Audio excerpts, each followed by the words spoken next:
সকাল যখন আস্তে আস্তে শহরকে ছুঁয়ে যায়, আমি তখন চোখ মেলি। ঘুমভাঙা চোখে দেখি একটা নিঃশব্দ ঘর, আর জানালার বাইরে নীল আকাশটা যেন চুপি চুপি আমার দিকে তাকিয়ে থাকে। প্রতিদিন সে আসে, একইভাবে একই জায়গায় দাঁড়িয়ে আমি তাকে দেখি। মাঝে মাঝে মনে হয় এই আকাশটাই একমাত্র যার কাছে আমি ঠিক যেমন আছি তেমনভাবেই ধরা দিই, না সাজানো না গোছানো। একটা ক্লান্ত কিন্তু বেঁচে থাকা মানুষ, ঘড়ির কাঁটা কিন্তু থেমে থাকে না, সে টিকটক করে এগিয়ে যায়, আর আমি ছুটে যাই সেই পরিচিত কাজের রুটিনে। রান্নাঘরে ঢুকি, গ্যাস জ্বালাই, কেটলি বসাই, ভাত ডাল বাজি, একটা তাল মতো চলতে থাকে সব কিছু। এই রান্নাঘরটাও আমাকে চেনে। আমার কাঁধে বর করে দিনের শুরু হয় এখানেই, হাতে খুন্তি, মনে চিন্তা। আর আমার লাঞ্চের কথা কি আমি ভুলেই গেছি? এইসব ভেবে ভেবে হঠাৎ চুলার আগুনের চোখে একটু ধোঁয়া লাগে, আর তার ফাঁকেই মনে পড়ে আমি কি কখনো নিজেকে জিজ্ঞেস করেছি এই সকালটা, এই সময়টা শুধু কাজের জন্যই, নাকি এর মাঝেও কোথাও একটু আমি হারিয়ে থাকি। রান্না শেষ হলে চায়ের কাপে ভরে নেই একটু শান্তি। দেয়ালে হেলান দিয়ে বসি, বাইরে তাকাই। আকাশটা তখনও সেখানে, তবুও যেন একটু বদলে গেছে। রোদের জলকানি, পাখির ডানা মেলে উড়ে যাওয়া মনে করিয়ে দেয় সময় চলে যাচ্ছে। আমি কিন্তু দাঁড়িয়ে আছি, একটা চায়ের কাপ হাতে, একটা বিরতির খুঁজে। এই বিরতির মাঝেই আসে কিছু নরম ভাবনা। আমি ছোটবেলায় কি হতে চেয়েছিলাম? শিক্ষিকা, লেখিকা, নাকি একজন নিজের জন্য বাঁচা মানুষ? আজ এতগুলো বছর পর নিজের পরিচয়টা যেন শুধু দায়িত্বে গড়া, স্ত্রী, মা, কর্মী। তবু কোথাও ভিতরে জমে থাকা একটা আমি আকাশের দিকে তাকিয়ে নিঃশব্দে শ্বাস ফেলে। তুমি কি এখনো আছো? তোমার স্বপ্নগুলো এখনো বেঁচে আছে? চুলা বন্ধ হয়, ব্যাগ গুছাই, ঘরের চাবি হাতে নেই। রাস্তায় বের হলেই ট্রাফিকের হর্ন, মানুষের ব্যস্ততা, একটা অদৃশ্য যুদ্ধ প্রতিদিন। তবু মাঝে মাঝে মনে হয় এই ক্লান্ত সকালগুলোও এক একটা কবিতা। জীবনটা হয়তো নিখুঁত না, হয়তো কিছু স্বপ্ন ফেলে এসেছি পথে, তবু এই নীল আকাশটা রোজ দেখে যাই। আমার লড়াই, আমার ভালোবাসা, আমার বেঁচে থাকা। প্রতিদিন সকাল হয়, আমি আবার শুরু করি একটা নতুন রান্না, নতুন হাঁটা, নতুন স্বপ্নের খোঁজ। এই আমি, এই একজন নারী, এই একজন মানুষ, এই একজন আমি, জীবনের সাথে, জীবনের ভিতরে প্রতিদিন নিজেকে খুঁজে পাই এই সকালের নীল আকাশের নিচে। আসসালামু আলাইকুম আমার প্রিয় ভাই ও বোনেরা। আলহামদুলিল্লাহ, নতুন একটা দিন নিয়ে আবার চলে এলাম তোমাদের সাথে। এই জীবন, এই সকাল সবই আল্লাহর রহমত। তাই ভাবলাম আজকের দিনটাও তোমাদের সাথে একটু শেয়ার করি। আজও আলহামদুলিল্লাহ আমার জব আছে, আর তাই সকালটা শুরু করেছি এক কাপ কফি দিয়ে। সময় হাতে খুব বেশি নেই, মাত্র 2 ঘন্টা। এর মধ্যে খাওয়া দাওয়া, রেডি হওয়া, সব কিছু সারতে হবে। এই তো দেখো, রান্না শুরু করে দিয়েছি। সহজ কিছু রেসিপি, কিন্তু মন থেকে করছি, কারণ ভালোভাবে দিন শুরু হলে মনও থাকে ভালো। আজকে আকাশের অবস্থা কিন্তু ভালো না, মনে হয় বৃষ্টি আসবে। আকাশটাও যেমন কেমন মুডি মুডি লাগছে। তবুও মন খারাপ করার কিছু নেই, কারণ প্রতিটা দিনের শুরুতেই নতুন সম্ভাবনা লুকিয়ে থাকে। একটু চিন্তা করলে বোঝা যায় জীবন যেন এক বিশাল দৌড়ের মঞ্চ। সকালে সূর্য ওঠার আগেই মানুষের ছুটে চলা শুরু হয়। Class, office, meeting, deadline.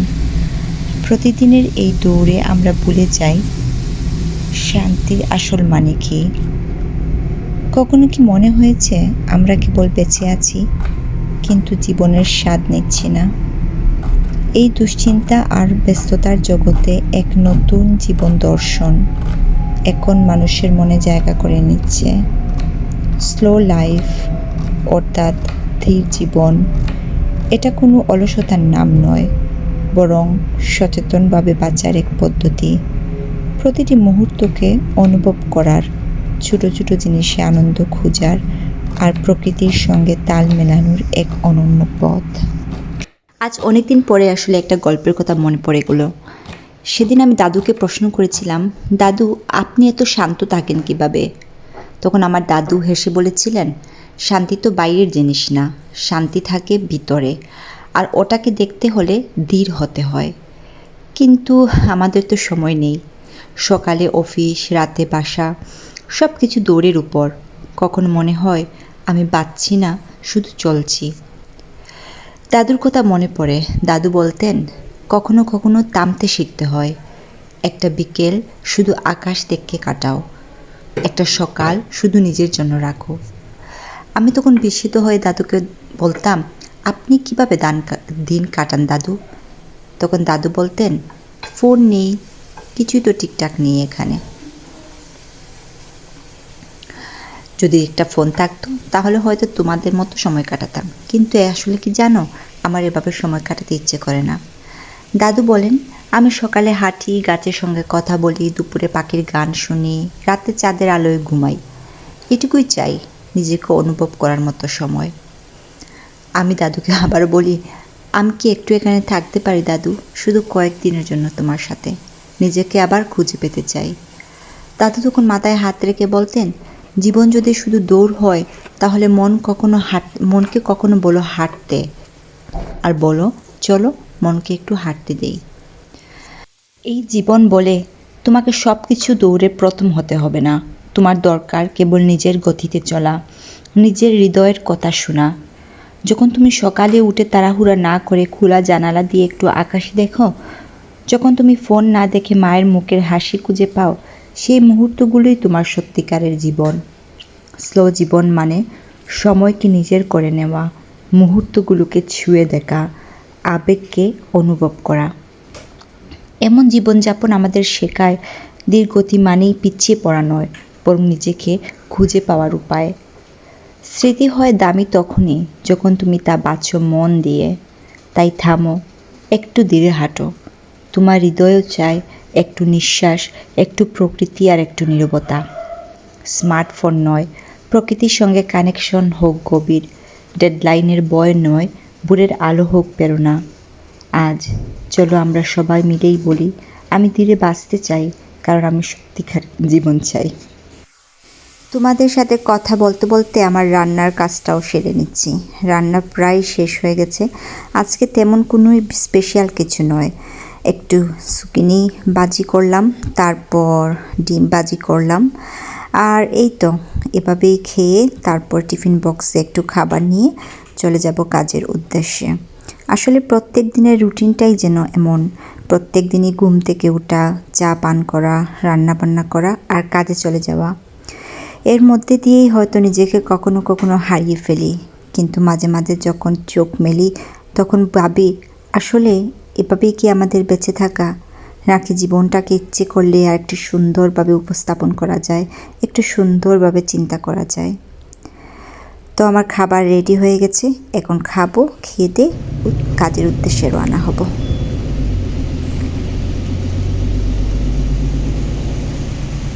তোমাদেরকে তো বলেছিলাম যে বৃষ্টি হতে পারে, দেখো বৃষ্টি চলে আসছে। কাজে যাচ্ছি আর বাসের জানালা দিয়ে বাইরে তাকাচ্ছি। ফুটা ফুটা বৃষ্টি শুরুতে পড়ছিল, পরে এমন ধারায় ঝুম বৃষ্টি আরম্ভ হলো, দেখে মনটা ভালো হয়ে গেল অনেকটা।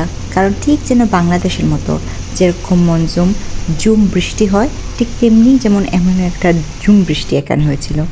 বাসের চালের মধ্যে যখন বৃষ্টিটা পড়ছিল না, অনেক ভালো লাগছিল।